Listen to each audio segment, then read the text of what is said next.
Hey, Tom Lydon in Chicago with the Morningstar Conference here with a good friend, Mebane Faber, who's founder and chief investment officer of Cambria Investment Management. Good seeing you, Meb. Good being here, Tom. So another great conference. Let's get right to it.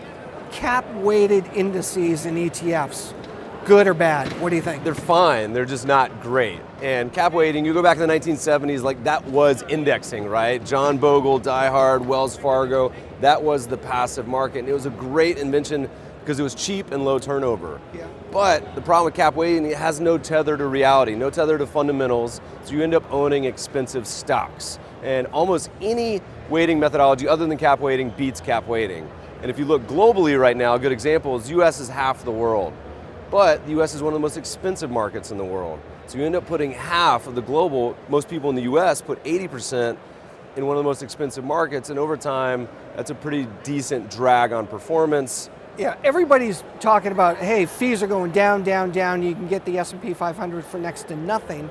But what's the S&P 500 look like compared to 10 years ago? It always changes, and that's capitalism, and that's the way you want it. That's the creative destruction. And when you own the biggest stocks, it's actually a horrible investment strategy. So the number one biggest stock right now, probably Microsoft or Apple, these trillion-dollar companies, if you just invest in the largest stock over time, you underperform the market by about 3 percentage points per year.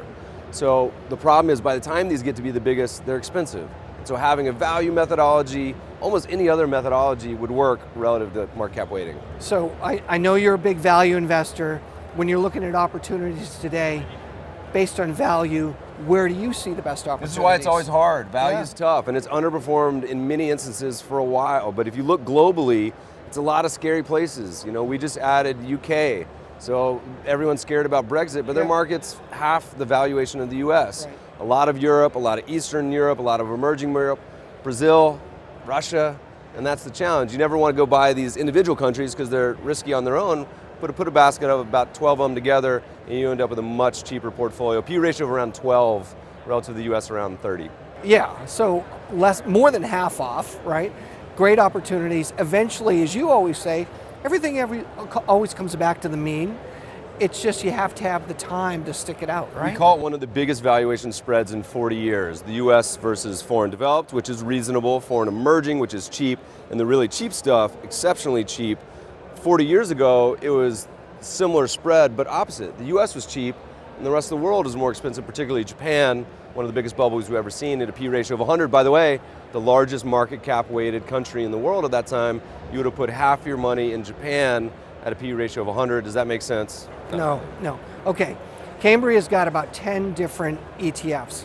Which ETF would you select to take advantage of what you just talked about? It's actually our biggest. It's called Global Value. It invests in the 12 cheapest countries in the world.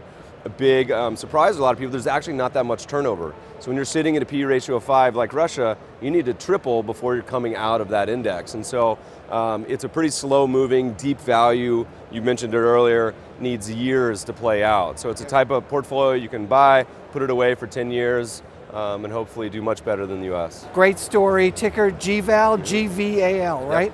Yep. Meb, great seeing you. Great to be here. Thanks. Thanks.